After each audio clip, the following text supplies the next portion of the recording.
Yosemite National Park is a place where the majestic beauty of granite cliffs meets the absolute, cold ruthlessness of nature. Every year, millions of tourists come here to experience a sense of harmony. But for a 29-year-old woman, this trip turned into a living hell that was impossible to imagine even in her worst nightmare. She went missing in the fall of 2019. Not a single trace on the trails, not a single clue in the ravines. The police and rescue teams called off their large-scale search, admitting defeat. That is, until, after a long 14 months, a hidden wildlife camera captured something eerie in the deepest part of the forest. The black and white nighttime footage showed neither a puma nor a bear. It was the missing girl. She wasn't walking. She was running exclusively on all fours, moving through the thick underbrush like a true, instinct-driven feral predator. September 14th, 2019, began in Yosemite National Park with perfect cloudless weather. At 6:45 a.m., 29-year-old Nancy Gross, a successful financial analyst from San Francisco, entered the park through the southern entrance. For a resident of a bustling metropolis, this 3-day solo trip was meant to be a kind of mental reset after an exhausting quarter at work. Surveillance cameras at the entrance captured her dark Toyota SUV as it moved slowly along the winding mountain road. At 7:30 a.m., she parked her car in the tourist-packed Curry Village parking lot, which was still bathed in the cool morning shade. According to financial statements and receipts later retrieved from her bank account, at 7:45 a.m., Nancy entered a local tourist shop. There she purchased 3 bottles of still water, 2 energy bars, and spare batteries for a powerful headlamp. The cashier, 52-year-old Mark Owens, remembered her quite well. According to his statement, recorded in police reports, the young woman appeared completely calm, was smiling, and asked about the current conditions on the Upper Yosemite Falls Trail. This is one of the park's oldest and most challenging trails, running alongside North America's tallest waterfall. It requires hikers to climb a steep elevation gain of 2,700 feet. The total round-trip distance is 7.2 miles, which typically takes 6 to 8 hours of continuous, grueling ascents and descents along granite steps carved directly into the rock. Nancy was no novice. She was considered an experienced hiker who had previously conquered the peaks of the Sierra Nevada. At 8:15 a.m., she was last captured on the outdoor surveillance camera as she left the hiking camp. She was wearing a lightweight dark blue windbreaker, sturdy hiking boots, and a medium-sized gray backpack filled with essential gear. She left a brief note in the guest book at the trailhead where she clearly outlined her plan: a solo hike to the main overlook and a return to her car no later than 6 p.m. But the weather in the mountains is extremely unpredictable, and nature does not forgive even the smallest mistakes.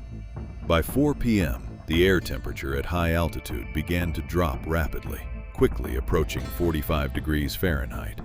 The mountain peaks and deep gorges were shrouded in a thick, biting cold fog, reducing visibility to a minimum. At 6:30 p.m., when the sun had finally set behind the massive granite cliffs, Nancy's SUV was still parked in the same spot, slowly becoming covered in icy evening dew. At 7:15 p.m., her mother, who lived in the suburbs of Sacramento, tried to call her daughter via satellite phone, as they had agreed the day before. The call immediately went to voicemail. After 5 more fruitless and increasingly anxious attempts, at 8:40 p.m., the woman called the National Park Dispatch Center. At first, the officer on duty tried to calm her down, explaining that cell phone service often drops out in the valley and that hikers frequently get delayed on the trail, deciding to wait out the darkness. However, when at 8:22 p.m., a patrol crew checked the parking lot and found an empty, locked Toyota with no signs of the owner's return, it became absolutely clear that the situation had reached a critical stage. By 5 a.m. on September 15th, the command center had launched the first phase of an unprecedented search and rescue operation. 30 professional rangers, divided into mobile teams of 3, began methodically combing the main Upper Yosemite Falls Trail. Their tactics were strictly standardized. They moved in a tight chain, carefully scanning every foot of the trail's edge, peering behind massive granite boulders and checking deep, rocky crevices. At 8 a.m., a state highway patrol helicopter, equipped with powerful military-grade thermal imaging cameras, joined the large-scale search. For 6 continuous hours, the pilots circled over the dangerous search zone, scanning the cold granite slopes, but the highly sensitive cameras detected only rocks warmed by the morning sun and the movements of wild animals. By noon on September 16th, the number of search and rescue personnel had grown to 150, joined by volunteers from neighboring counties. Commanders at the headquarters deployed K9 units with the region's best search dogs. The trained German shepherds immediately picked up a scent near the car of the missing Nancy. They confidently led the rescue team for the first 2 miles of the challenging route, but suddenly became completely disoriented on a large rocky plateau, well known among locals as Columbia Rock. At an altitude of 5,000 feet, a strong, piercing wind that swept right through the valley mercilessly wiped out any remaining human scent. The lead dog handler noted a strange and frightening detail in his report. The search dogs behaved as if the girl had simply vanished into thin air. Search teams were forced to expand the radius of their operations as much as possible. Professional rescuers, secured by sturdy climbing ropes, descended into deadly, slippery scree slopes made treacherous by moisture from the waterfall. Risking their own lives, they searched every dark corner, every damp cave, and every deep crevice within a radius of over 40 square miles around the route she had planned. But the result was a devastating zero. No energy bar that had fallen by accident, no scrap of a dark blue windbreaker torn on sharp rocks, no traces of a desperate struggle or a fatal fall from the cliff into the abyss. The 29-year-old hiker had vanished without a trace, as if she had never existed in these harsh lands. On the 20th day of continuous and grueling search efforts, October 4th, 2019, the exhausted park administration made the legally necessary but morally difficult decision to completely scale back the large-scale rescue operation. The case of Nancy Gross was officially classified as a missing person case, and her printed photographs gradually faded on the information boards under the merciless California sun. The majestic and indifferent wilderness had finally swallowed her whole, leaving her heartbroken family with nothing but an unbearable void and thousands of unanswered questions. Federal investigators and local sheriffs had reached a dead end, resigned to the grim realization that the ancient mountains would never reveal their dark secrets. However, they were all deeply mistaken in their premature conclusions. The mountains did not kill the lone hiker. The dense, forbidding forest concealed something far more terrifying than hungry wild beasts or dangerous granite precipices. And this invisible, ominous shadow was already preparing to make itself known in the most chilling way possible. 14 long months of absolute dead silence had passed. The official investigation into the disappearance of the 29-year-old hiker had reached a dead end. The case files, thick folders containing dozens of reports, had gathered dust in the California State Police archives. Her family lived in a state of exhausting uncertainty. Yet, to local authorities, the young woman had become just another statistic for Yosemite National Park. Mountains are adept at keeping their secrets, and it seemed that the territory, spanning over 1,000 square miles, would never give up its victim. However, on November 12, 2020, the situation changed forever. No detective was prepared for what the wilderness would reveal to them. A team of scientists from the California Department of Fish and Wildlife was conducting a routine fall expedition. 45-year-old senior biologist Alan Reed and his 28-year-old assistant, Sarah Jenkins, were tending to hidden infrared cameras. These automatic traps had been set up in a remote area closed to tourists near the high-altitude meadows of Tuolumne Meadows. The area was located at an elevation of over 8,500 feet above sea level. There were no trails leading there, and dense thickets of shrubs and steep slopes made the area virtually inaccessible. The researchers' sole objective was to document the migration of rare animal species before the onset of winter snowfall. On November 14, 2020, at 2:30 p.m., Alan Reed and his colleague were sitting in a lab in Fresno, reviewing hundreds of hours of digital footage. According to Reed, whose statements were later included in a Federal Bureau of Investigation report, it was an utterly monotonous task. For the most part, the cameras captured nothing but swaying branches or solitary deer. Most of the files were immediately sent to the archive. However, when the researchers opened the folder containing data from camera number 18, installed in the deepest ravine, the routine came to a halt. The recording was dated November 9th. The time code in the corner of the screen showed 3:15 a.m. The temperature sensor read 28 degrees Fahrenheit, a steady night frost. At first, nothing unusual happened in the infrared camera's field of view. However, 7 seconds into the recording, a strange figure emerged silently from the thick darkness of the forest undergrowth. It wasn't a black bear, and it certainly wasn't a mountain lion. A deathly silence instantly fell over the research lab.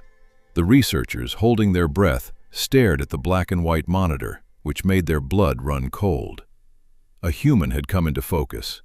It was Nancy Gross, who had disappeared 14 months ago, but it was nearly impossible to recognize the financial analyst from the big city in this terrifying creature.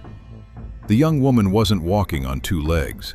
She was moving exclusively on all fours, ignoring the icy cold of the frozen ground and the sharp stones beneath her palms. What had once been her sturdy hiking clothes and windbreaker had turned into dirty, tattered rags. Her physical condition appeared critically emaciated, protruding ribs, sunken cheeks, and tangled, stiff hair. However, what proved most unsettling to the biologists was something else entirely. Her movements were not feeble or exhausted, as one might expect from a lost person desperately seeking rescue. On the contrary, they had become sharp, jerky, incredibly precise, and truly animal-like. She wasn't wandering aimlessly. She was purposefully creeping through the thick undergrowth with the cold grace of a predator patrolling its own hunting grounds. At the 12th second of the video recording, Nancy suddenly froze in place. She didn't stand up, but merely stretched her dirty neck forward, sniffing intently at the frosty air, as if she had detected a foreign scent. Her face slowly turned directly toward the hidden camera. In the infrared light, her pupils glowed eerily with a bright white reflection, just like those of nocturnal predators. For exactly 3 seconds, she stared straight into the lens with the unblinking, utterly vacant gaze of a creature in which nothing human remained. After that, she vanished in a flash, without a sound, into the thick darkness of the forest. Alan Reed pressed the pause button with trembling hands and immediately reached for the office phone, horrified as he realized the terrible truth. Nancy Gross hadn't just miraculously survived in the wild. Someone had broken her mind and turned her into a beast, and that puppeteer was still hiding somewhere near her in these endless black forests. Before we continue delving into this chilling story, please take a second to subscribe to the channel, like this video, and leave a comment. YouTube's algorithms are designed so that your activity in the comments and ratings helps promote this video, and thanks to your support, many more people will be able to see this incredible story. Now, let's return to the dark secrets of Yosemite National Park. Shocking footage from a hidden scientific camera was immediately forwarded to the regional office of the Federal Bureau of Investigation. Upon receiving the footage showing the financial analyst, who had gone missing 14 months earlier, crawling through the forest on all fours, the authorities realized the horrific scale of the tragedy. The young woman hadn't merely survived in the wild, she was in a catastrophic mental state, indicating prolonged and extremely brutal captivity. A swift response was needed, as the maniac could spot intruders on his territory at any moment and destroy his living experiment. On November 14, 2020, at 4 a.m., in the pitch-black darkness of the forest, a large-scale tactical operation began. Joint forces from an elite tactical unit of the Federal Bureau of Investigation and armed park rangers quietly surrounded a square of dense coniferous forest. The perimeter of the encirclement spanned a 5-mile radius from the location where the infrared camera had been installed. Airspace up to 10,000 feet was closed to aircraft so that the noise would not alert the criminal. Special Forces operatives, equipped with night vision goggles and thermal imagers, began a completely silent sweep of the extremely rugged terrain at a temperature just above 30 degrees Fahrenheit. As they made their way through the thorny thickets, the operatives discovered something that did not appear on any topographic map. Hidden among the old trees was an old hunting lodge, skillfully camouflaged to blend in with the terrain.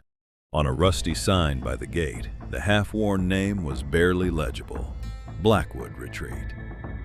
At 6:15 a.m., the tactical group commander issued the order to storm the compound over the radio. The assault teams acted decisively and in perfect coordination. Using a heavy battering ram, the fighters smashed open the massive front door of the main building, cutting through the morning darkness with the beams of their tactical flashlights. They instantly secured the first floor, but all the rooms were empty. A thick layer of dust on the furniture indicated that no one had lived there for a long time. A true horror awaited the agents deep underground. A concealed hatch in the floor of the former kitchen led to the basement, from which an immediate wave of grave-like dampness and the lingering stench of an unwashed body wafted up. Descending the damp concrete stairs, the operatives, weapons at the ready, found themselves in a heavily fortified, windowless room. It bore no resemblance to a detention cell. It was a veritable concrete enclosure with thick steel bars, designed for large, dangerous animals. There were only 2 metal bowls on the floor. It was there, in the darkest corner, that they found the missing Nancy. The girl was in such a state of deep psychological shock that she had visually transformed into a completely different, feral creature. When the blinding beams of the police flashlight struck her eyes, she did not rejoice at her rescue, nor rush to beg for help. Instead, with animal-like terror, she recoiled from the light and cowered in the farthest corner of the filthy cage, pressing herself against the concrete. The officers paused, trying to calm her with quiet words and calling her name, but she didn't utter a single word.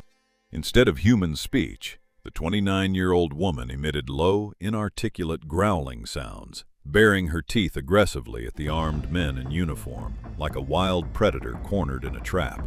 14 endless months of absolute isolation in the dark and systematic, brutal training had completely shattered her human identity. The soldiers cut through the lock with hydraulic shears and slowly stepped toward the enclosure. The girl suddenly tensed every muscle in her exhausted body, preparing for a desperate leap. And at that very tense moment, the beam of a flashlight revealed a hidden iron door on the brick wall behind her, leading to yet another underground tunnel, from which came the unexpected sound of a quiet, methodical scraping of metal and heavy footsteps. On November 14, 2020, a special medical helicopter landed on the secure grounds of a specialized psychiatric hospital in Fresno. Nancy Gross was urgently evacuated from the Blackwood Retreat under the tightest possible armed security.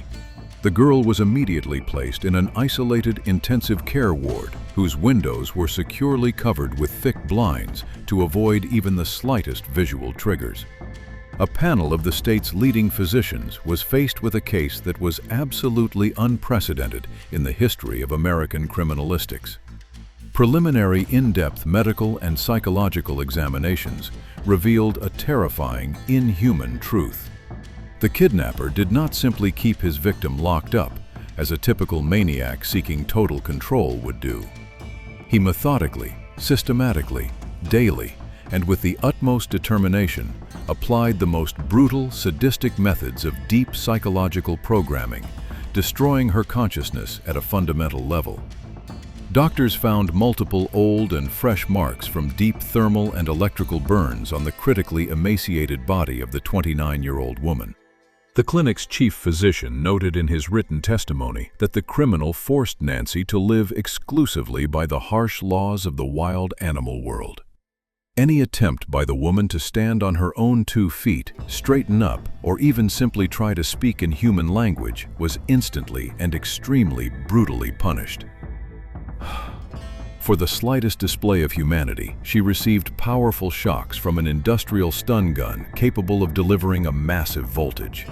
This was invariably followed by prolonged deprivation of drinking water in a dungeon where the temperature exceeded 80 degrees Fahrenheit. She was physically forced to eat dry rations exclusively from the filthy floor, and to move only on all fours to avoid excruciating pain. It was a ruthless system of punishment that eroded her personality over the course of months. Medical staff were forced to remove all furniture from the ward and lay down soft mats, as a regular bed triggered uncontrollable aggression in the patient. While the medical staff worked tirelessly, a team of experts from the Federal Bureau of Investigation was working at the crime scene in the forest. Analysts quickly identified the owner of the bunker complex. By cross-referencing the serial numbers of the old generator with tax records from the county archives, they determined that the property was officially registered to a 45-year-old man named David Harper. Further investigation revealed that he had no criminal record, led an extremely reclusive lifestyle, and worked as an independent contractor repairing remote communication systems. After gathering evidence, including printouts of his financial transactions, gas station receipts, and data from cell towers within a 50-mile radius of the park, the detectives were able to reconstruct, minute by minute, the horrific sequence of events on that fateful day in the fall of 2019. This detail completely turned the investigation on its head and finally explained why an experienced hiker had vanished without a trace. According to the reconstruction of events, on September 14, 2019, David Harper approached Nancy on the most challenging section of the trail, located at an elevation of over 5,000 feet. Dressed in a professional uniform, he skillfully introduced himself as an experienced private park guide. Using subtle manipulation and perfect knowledge of the complex terrain, he gained the trust of the young woman, who was exhausted from the climb. Harper convinced her to leave the official trail, promising to show her a unique hidden waterfall. In this way, he lured her deep into the so-called blind spot, a remote, rocky ravine where, due to the high granite cliffs, cell service was completely non-existent. After ensuring there were absolutely no witnesses, he discreetly injected a massive dose of a powerful tranquilizer into her neck. When Nancy lost consciousness, he carried her to his SUV and drove her to an isolated camp in the woods. After gathering all the evidence, an armed raid team set out for David Harper's official registered address in a neighboring county, hoping to catch the sadist off guard. However, after breaking down the front door, the agents encountered something they least expected. They discovered a completely empty house, scrubbed to a sterile shine, where the only thing noticeable was a lingering chemical smell of chlorine. The agents searched every room and found only one item left on the empty kitchen table, a black, powered-on laptop. Suddenly, its screen came out of sleep mode and lit up coldly, inviting the detectives to peer into the digital depths of a twisted mind. Depths that turned out to be far more terrifying than any underground enclosure. While the rescued 29-year-old Nancy Gross was going through the most difficult period of her life in a locked, highly soundproofed ward at a specialized psychiatric clinic in Fresno, the investigation was gaining momentum. Through bitter tears and regular, exhausting panic attacks, the young woman was relearning the most basic human skills. A team of doctors worked with her almost around the clock, meticulously documenting every microscopic step forward. For a person who had spent an interminable 14 months in a dark basement cage, the simple ability to keep her back straight while sitting on a hospital bed became a superhuman challenge.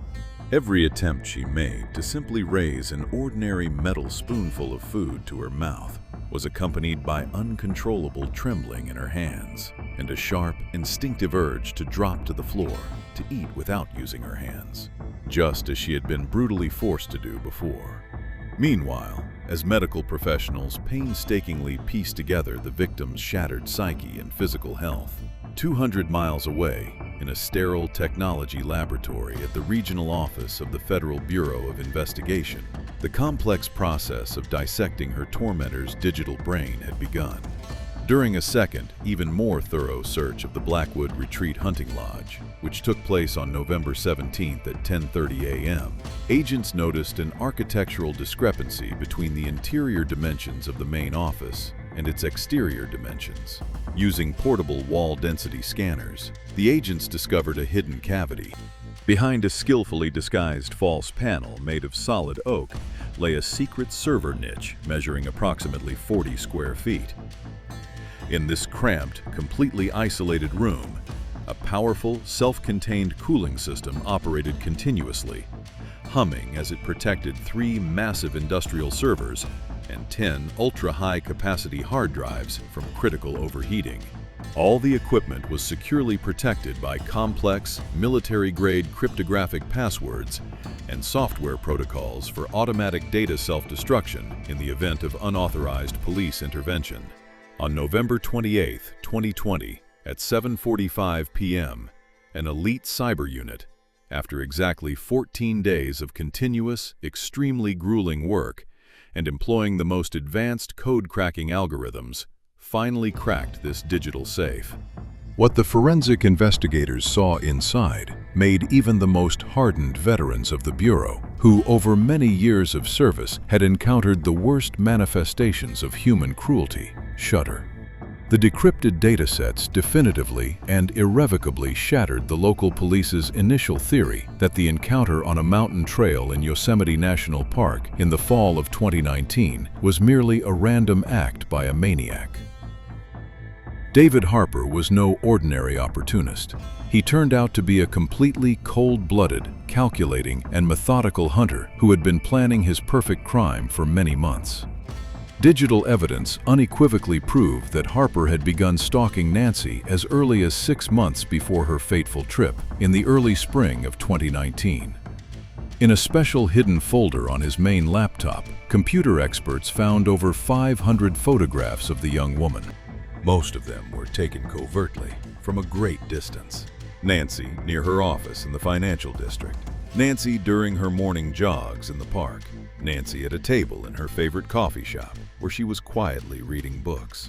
The criminal had thoroughly studied her daily routines, used sophisticated phishing programs to install spyware on her smartphone, and completely hacked into her personal email account. Thanks to this, he learned in advance the exact route of her solo trip, her vacation dates, and even the brand of her new hiking gear. All those months, he wasn't just passively watching. He was building and meticulously equipping that very cage in the basement, ordering soundproofing panels, thick steel bars, and industrial stun guns through a network of anonymous email accounts. However, the most chilling discovery was his text files. Harper kept extremely detailed observation journals and compiled a profound, eerie psychological profile of his future victim. The digital records, dated to the summer of 2019, fully revealed the true motive behind this unprecedented crime. The perpetrator was utterly obsessed with a perverse, pseudo-scientific idea of primal dominance. In his multi-page writings, he dispassionately asserted that the human mind, empathy, and social norms are merely a fragile, artificial superstructure. He was fanatically convinced that this superstructure could be completely erased and reprogrammed through systematic, excruciating pain, absolute fear, and total isolation. According to his logic, Nancy was to become his primary, most brutal experiment in transforming a modern human into a docile animal, and he documented this process with maniacal precision. But when federal analysts began to examine the outgoing internet traffic from the decrypted servers more closely, the investigation suddenly stumbled upon something completely baffling. They were astonished to discover that terabytes of video files documenting Nancy's artificial feralization process were not merely stored on local drives in the office. A specially written, hidden script regularly uploaded this horrific material to external, heavily encrypted digital nodes physically scattered across the globe. David Harper was not operating in a vacuum. Someone at the other end of this encrypted digital chain was methodically consuming this data, and the scale of this shadow network promised to transform the kidnapping case into something far more global and dangerous. As they delved deeper into David Harper's masterfully encrypted digital archives, federal agents from an elite cyber unit gradually came to realize the horrifying truth. They were not dealing with a mere deranged recluse hiding from society in the remote forests of Yosemite National Park. He was a brilliant, utterly cold-blooded, and methodical architect of a massive criminal empire. During a second, even more thorough search of the Blackwood Retreat Forest Complex on November 20th, 2020, agents noticed a thick, shielded cable. It ran from an underground enclosure, pierced through a concrete slab, and disappeared into a ventilation shaft leading to the roof of the main building. After tracing its intricate path, technical specialists from the Federal Bureau of Investigation discovered something incredible at a height of about 40 feet. Hidden among the dense, evergreen branches of an old pine tree, a state-of-the-art, powerful satellite communication system had been installed. The antenna was carefully coated with special camouflage paint and configured for constant, uninterrupted transmission of massive amounts of data via private commercial satellites orbiting above. The Financial and Cyber Investigations Division immediately began analyzing the complex's outgoing internet traffic. What they discovered while decrypting the data packets made even the most seasoned detectives in the Major Crimes Division shudder. Harper wasn't just conducting his horrific experiment on the human mind. He was monetizing his sadistic perversions at the highest, most professional level. Using this illegally installed satellite dish, he was broadcasting private live streams around the clock in the deepest, most secure layers of the darknet. He created an exclusive virtual club for wealthy perverts from around the world. According to server logs, anonymous viewers from various continents paid huge membership fees in completely untraceable cryptocurrency just to gain access to the hidden cameras in the dungeon. Sitting in their safe homes, they watched in real time as the 29-year-old Nancy was subjected to a horrifying process of forced sterilization. In digital chat rooms, which agents were able to partially reconstruct, these faceless users placed cynical bets on how long the girl would last without a drop of water and transferred additional bonuses every time Harper used a powerful stun gun. The financial records and transaction logs seized from the maniac's hidden crypto wallets were simply staggering in volume. Accounting experts determined that during those interminable 14 months, while the victim languished in the darkness of the basement, millions of dollars passed through David Harper's digital accounts. It was a genuine, seamlessly operating torture industry that required a flawless system for laundering proceeds. The large-scale laundering of this dirty, suffering-soaked money took place through a flawlessly constructed, complex web of fictitious offshore accounts. Funds flew at lightning speed through servers scattered from the Caribbean islands to Eastern Europe. The money methodically passed through dozens of automated digital mixers to permanently destroy any digital trail, after which it returned to the United States via completely legal, clean bank transfers. The final destination of this financial machine turned out to be an officially registered shell construction company called Sierra Solutions. Documents showed that it was registered to a group of fictitious individuals in the neighboring state of Nevada.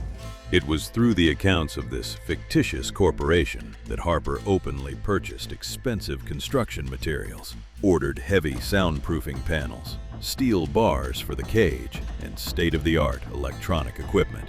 The construction firm regularly paid all state taxes and appeared completely transparent to local auditors, perfectly concealing the bloody source of its funding. This stunning discovery, instantly, in a single day, changed the legal status of the entire case. What local authorities had initially regarded as a local criminal case involving the abduction of a tourist in the California mountains turned into an unprecedented federal investigation into the activities of a vast international syndicate.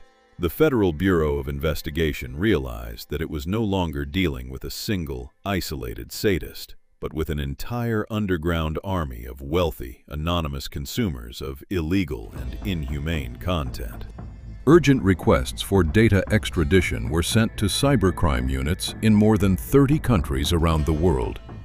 However, the key to dismantling this entire vile network remained David Harper himself, who was still at large, having vanished into the boundless forests.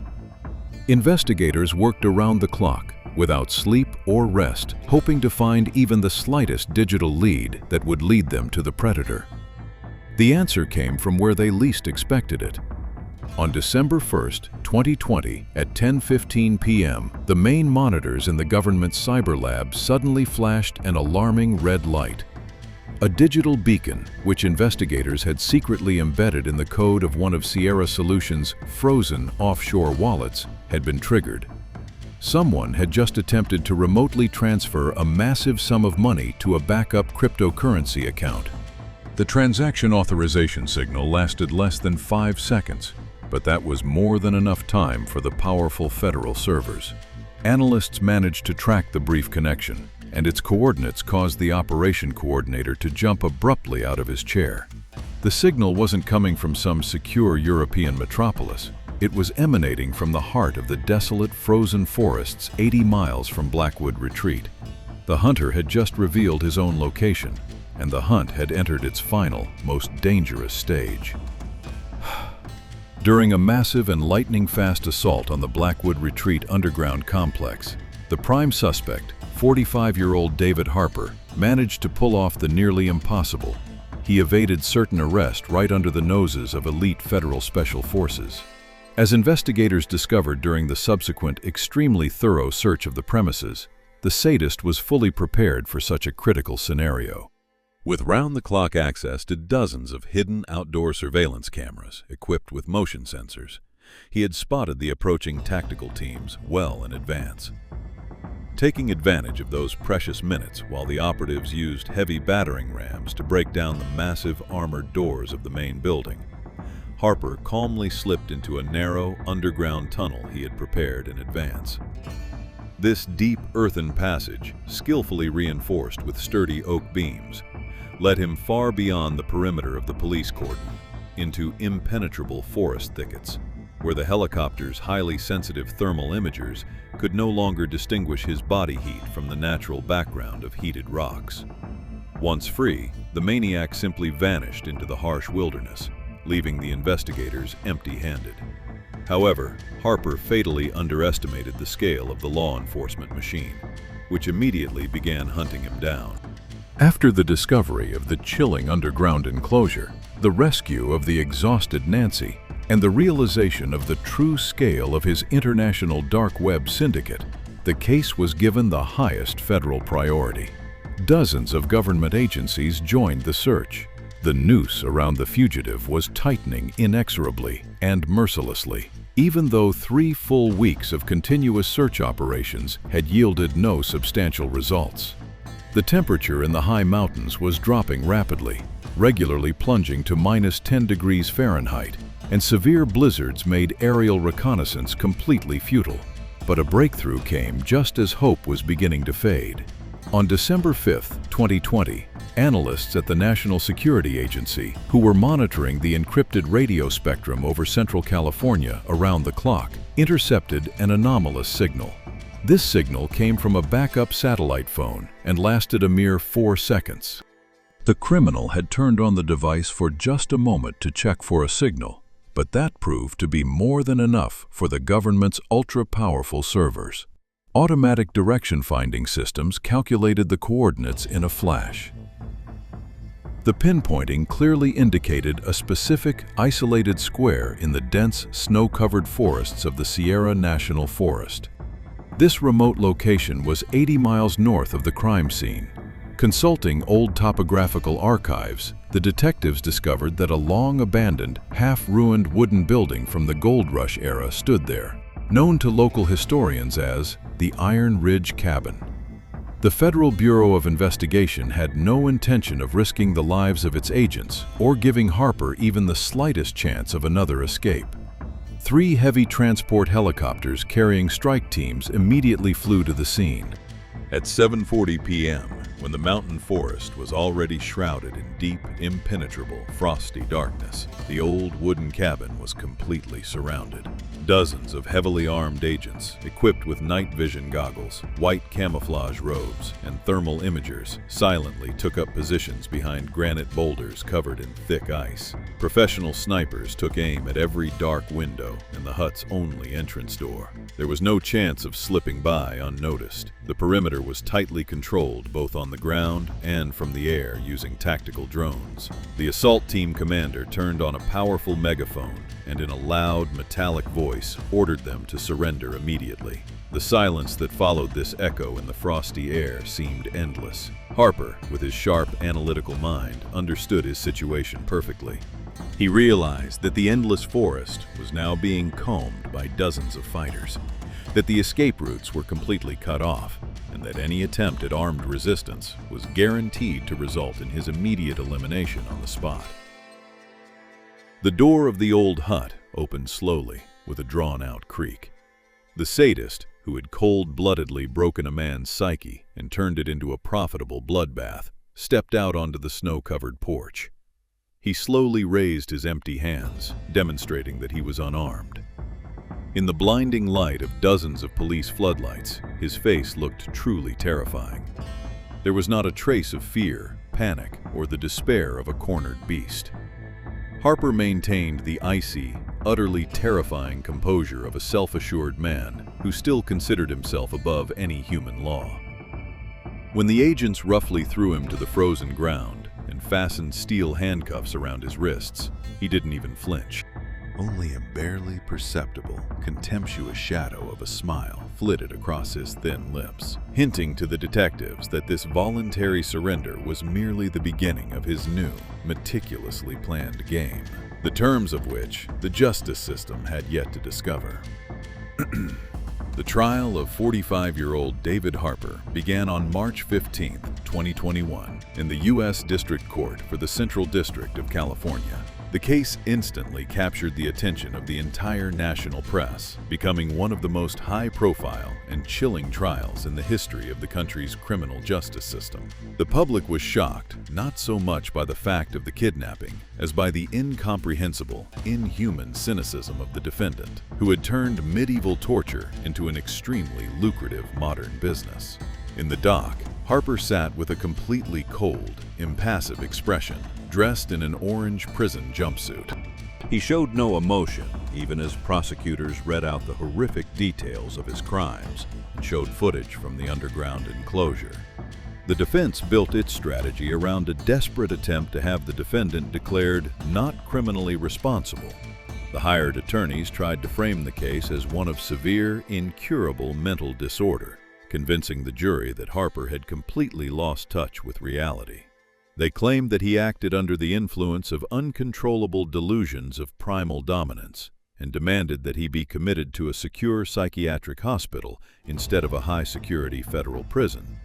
However, state prosecutors delivered a crushing blow that completely dismantled all of the defense's attempts. Step by step, they built a monolithic wall of irrefutable digital and physical evidence. The lead prosecutor presented the jury with terabytes of recovered data from the encrypted servers at the Forest Complex.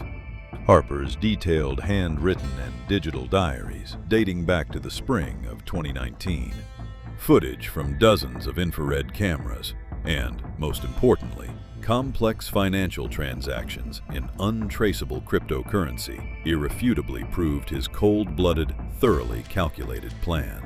To prove their case, federal government accounting experts spent hundreds of hours untangling the digital web that led to the shell accounts. Every one of his actions had been planned months in advance.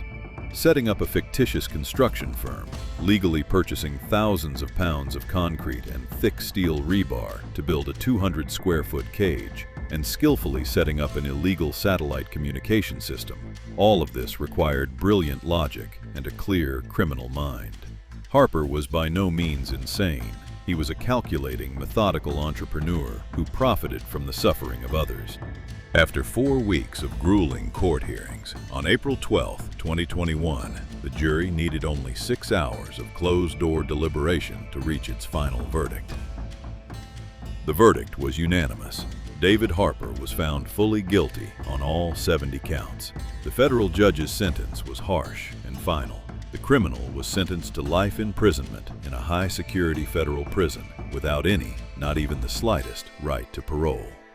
However, for 29-year-old Nancy Gross, who testified at the trial via a closed, secure video link, the court's verdict and her tormentor's prison sentence were merely the formal start of another, far more difficult and protracted battle. Having endured the absolute, hopeless hell of an underground bunker for 14 endless months, she began the incredibly difficult process of rediscovering herself. At a specialized, closed rehabilitation center, she struggled daily with the effects of deep, sadistic psychological conditioning. Doctors had to develop a unique hydrotherapy program to relieve the chronic muscle spasm that prevented her from straightening her knees. It took more than 8 months of daily, extremely painful training just to overcome this physical barrier. She had to relearn how to hold a spoon, use everyday household items, and treat the numerous scars left by electric shock burns. Cognitive therapy proved to be even more difficult. Specialists pieced together her human identity bit by bit, methodically erasing the ingrained animalistic reflexes. For months, every sudden loud noise and every flash of bright light triggered an instinctive urge to drop to all fours, hide, and remain completely silent. But Nancy did not give up. Step by step, she overcame her panic, regaining her independence, human speech, and dignity. In the end, having passed through boundless darkness, Nancy survived, becoming living and undeniable proof that the human spirit cannot be completely destroyed, even when the most brutal methods known to man were used to shatter it. It would seem that justice had prevailed. The architect of this horror was isolated forever, and the victim had been given a chance at a new, peaceful life. But this chilling story left behind one extremely disturbing, unresolved ending.